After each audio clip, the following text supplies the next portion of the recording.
Hey yo, what's good everyone? Welcome back to my channel. This is Mauro and today we're gonna do a new reaction of geography now! Like they say.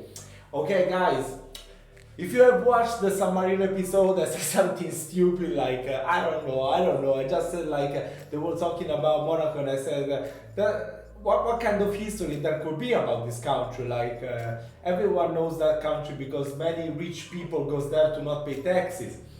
They have many Ferraris. They probably have more Ferraris there than in the rest of the world. I don't know. That's just a fact that I invented right now, but I wanna feel stupid. And I'm already feeling stupid because this episode has 13 minutes and 33 seconds, so there must be a lot of history to know about Monaco. So I don't wanna waste too much time. Come on, let's just watch it and feel more ridiculous. Scheduling problem, we will be filming here in my office for the next 2 episodes. Alright, so today we cover Monaco. There's an old Monaco joke. All the billionaires are too scared to go out of their houses without bodyguards. Why? Because there's too many millionaires on the street. It's time to How can you make a joke out of that? Hey everybody, I'm your host That's the best Barbs. one. Casino Royale, Formula 1 Grand Prix, Grace Kelly marrying the prince. Man, a lot of American women get... Wait, no. I think that's wrong, right? Casino Royale was not in Montenegro. Was not in Montenegro. Or am I wrong? Or they were also in Monaco. I think that was in Montenegro. I watched that movie so many times, so I think I'm right. Get to be princesses. Many of you may have had a surface level introduction to this minute yet flourishing principality on the Mediterranean. Yet, what is Monaco really like? Well, let's dissect all 2 square kilometers of it, shall we? I just watched some videos, so I've never... Now let me put it this way. I love microstates because it's like, while everyone is off in the vast open fields trying to dig for... Yeah. We already did other two microstates. Malta and San Marino. Go check them out. We will do all the states, probably.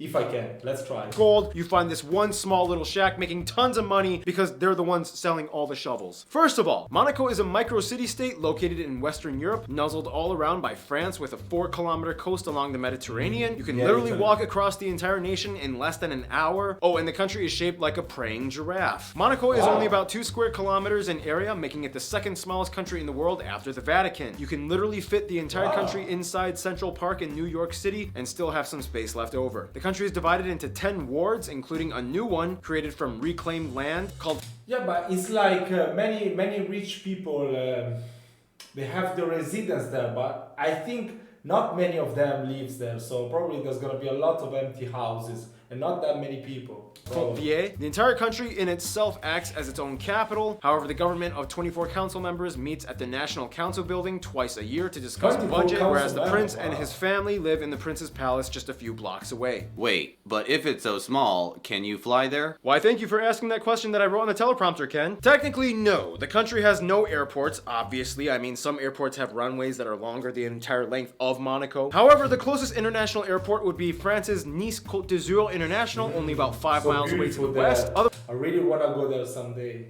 It's not that far from my house, so I can just pick up my car and go, but I have no real reason to go, but that's so beautiful. Otherwise, to get in Monaco, there are 4 general ways. Technically, you can fly into Monaco, into the international heliport connected with Nice's airport. The flight only takes 7 minutes long. It has 8 helicopter landing pads, and on peak times, you can see passengers arrive every 20 minutes. You can sail into the country with a boat and dock at either Port Hercules or Port de Fontvieille. Both these options are pretty pricey though, so if you're on a budget, you can also drive in by car by any of the neighboring French towns that surround... Yeah, and then they all gonna laugh at your stupid car. Like Beausoleil. Otherwise, you can take the Route 100 bus line from Nice. It only costs €1.50. Or you can take the €22 shuttle from Nice Airport. And finally, if trains are your thing, multiple lines end up at the Monaco train station, conveniently located straight up in the middle of the country. Now, Monaco is kind of like that bag from Mary Poppins. You know, it's not that big, but once you open it up, like an entire circus comes out. Oh, and Monaco has a circus. The sights to see are endless, and despite the limit in space, they keep growing. Like, literally, they've been reclaiming land from the sea for over 100 years. The largest projects happening in the 60s and 70s for Monte Carlo Casino and the Port de Fontvieille, and now they are embarking on a $1.2 billion extension called Le Portier. This will host new homes and businesses. Nice! High five! Show that water who's boss.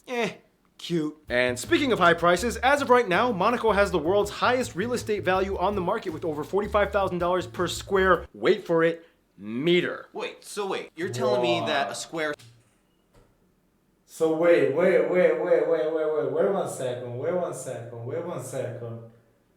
Oh my god. So, oh my god, what the... So just, if I just rent one room apartment, it will be about, wait, 1,500,000 euro, one room apartment. Damn. But you gotta know, people buy those, but nobody lives there. They just buy it to get their residence so they don't pay taxes. That's what they do. A centimeter would be about $450. I'm technically, yeah, but... Yeah, still can't afford that. Me neither. High five. Yeah, Ken's gonna show up a lot in this episode because everybody else kind of bailed on me today. Whatever keeps me employed. This also means that Monaco has kind of started to build upwards, with high-rise buildings popping up more and more in the past few decades. Wow, At 49 sweet. stories, the tallest building, the Tour Odéon, was completed in 2015, and more are Wow. planned. Otherwise, some of the top notable sites of the country might include places like Fort Antoine, the Yacht Fishing Club, Larvado Beach, the Oceanographic Museum, tons of gardens like these, tons of museums like these, the Top Car Collection, the Prince's Palace, of course, St. Nicholas Cathedral, the Monte Carlo Wait, you can go inside to visit the Prince Palace. Wow. Opera, and of course everybody knows that during racing season the entire country pretty much transforms into a racing circuit. It's the second most visited circuit in Formula 1 racing, We and know of course that. don't forget the casinos, Monte Carlo. However, keep in Italian people is really crazy about Formula 1 after football. mind the citizens of Monaco may enter, but they are not allowed to gamble at the casinos. I mean, go figure. We've been- Oh, yeah. You know, in Valle d'Aosta, I don't know how to pronounce it in English. I don't know. Just know the Italian name. But that's an autonomous region in Italy. So people that are resident there, they can't go to the casino. They can't, because the money the casino earn, they use it for helping out people resident there. So they don't want people from there to gamble in the casino. That's something really beautiful. I think. I don't know. That's nice. Better way to ensure your citizens keep their wealth than by restricting them from losing it all, right? And speaking of national monetary interests,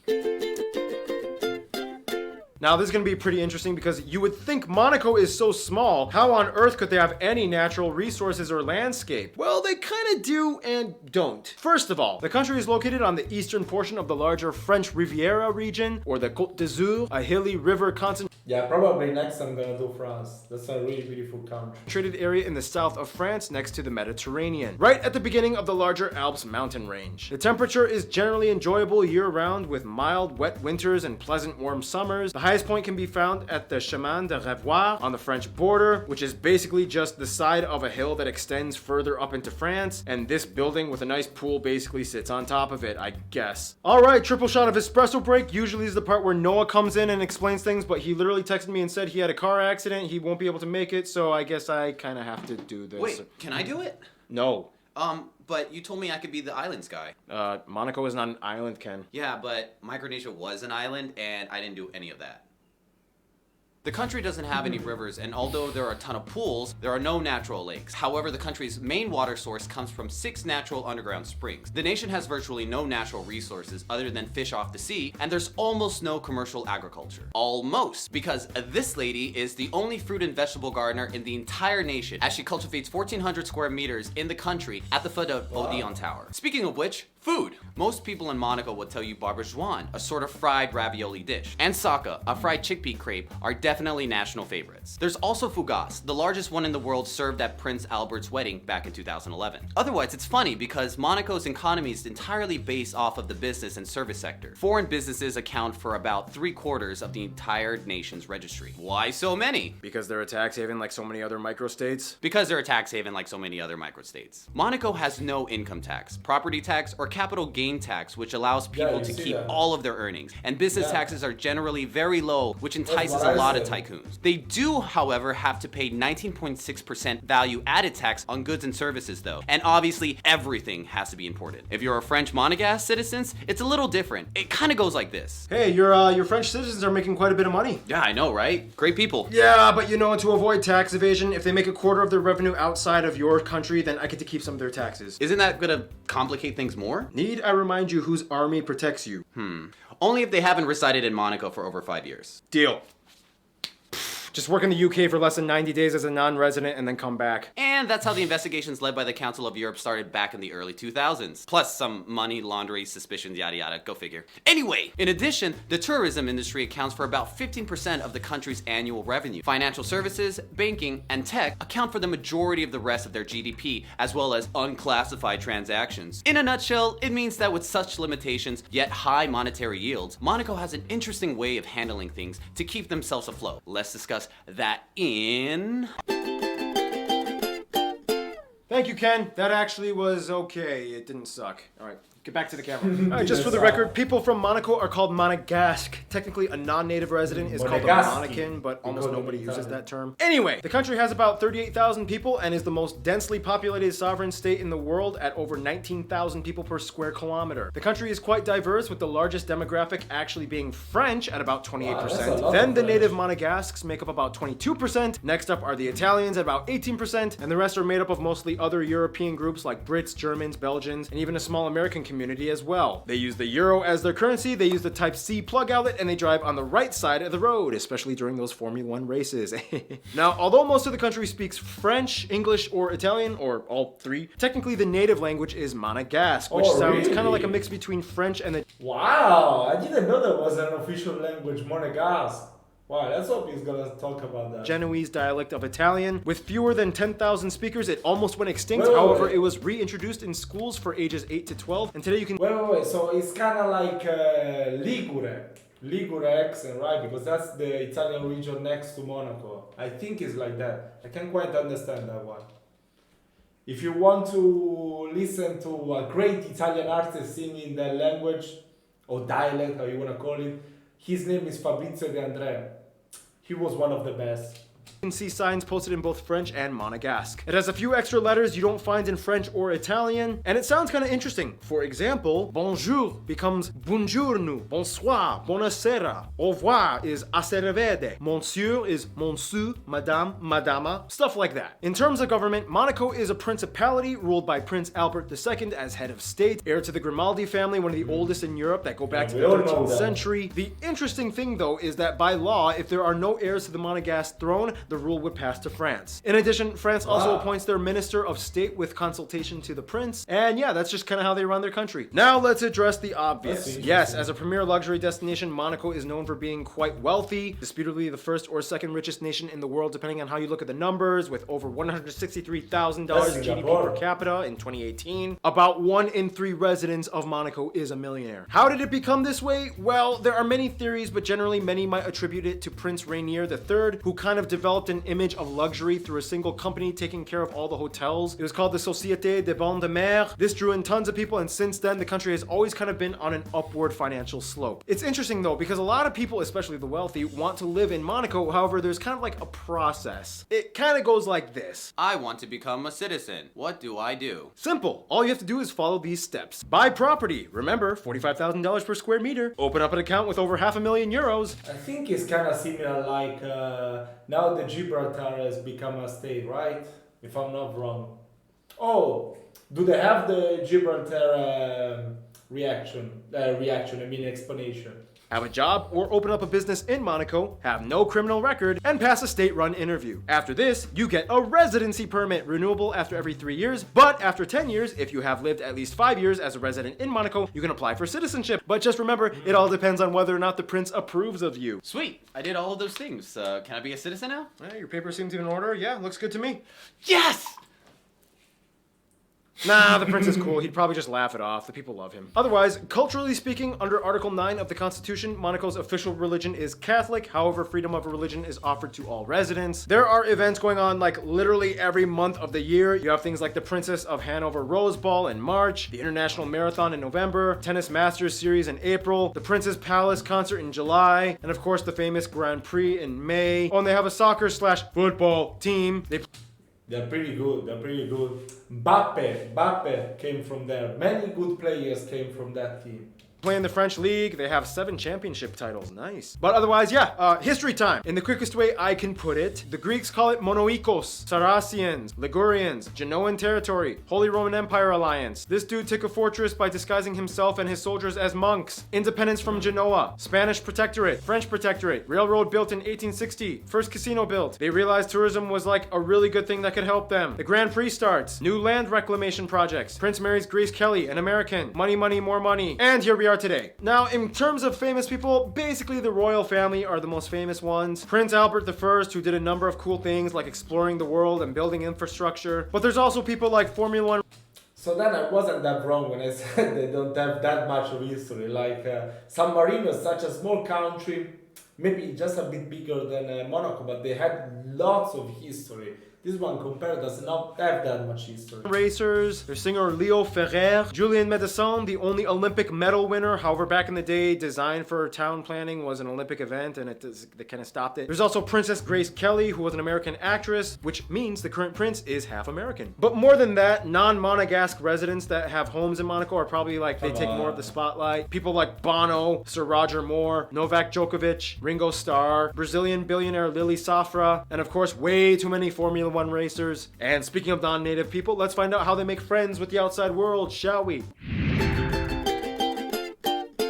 Now, Monaco has always kind of been that nation that kind of opens up to the world in order to survive. Diplomacy is kind of key to their roots. First of all, although they are not part of the EU, their relationship with the Union is crucial to their business and trade, as everything must be imported. As a predominantly Catholic nation, the Vatican has had cultural and political relationships with Monaco, and Monaco holds the rank of Minister Plenipotentiary, which is like a representative title for the Holy See. Italy is basically seen as the country that kind of birthed Monaco and maintains a solid relationship with its offspring. Most Monegasque people have at least one Italian ancestor, and today many Monegasque people kind of see themselves as like French-thinking Italians. Other nations like the UK, Belgium, Switzerland, and the USA have close relations too, as many of their residents live or work in Monaco. But in the end, most Monegasque would probably say that France is their best friend. Not only are the largest people group in Monaco French, but the vast majority of imports and business comes between these two states. The French military protects their sovereignty. Monaco has made deals that operate under the purpose of serving France's interests, and overall the two are like two peas in a pod that go together hand in hand. In conclusion, Monaco is a little ritzy, not gonna gloss over it, but they also have an interesting way of functioning with limited space but power beyond boundaries. Stay tuned, Mongolia is coming up next. Wow, this episode are really so good. I mean, how can you... I'm sure many people help them to feed them this kind of information, but the way they explain it is like they always have lived in that country and they are speaking it in first person. That's really so amazing. They're really so great. They're really so great. If you keep recommending me other episodes to check out, I will keep doing them. I'm not gonna stop. So just type down which one I should react to next. I hope you have enjoyed this reaction and I'll see you next time.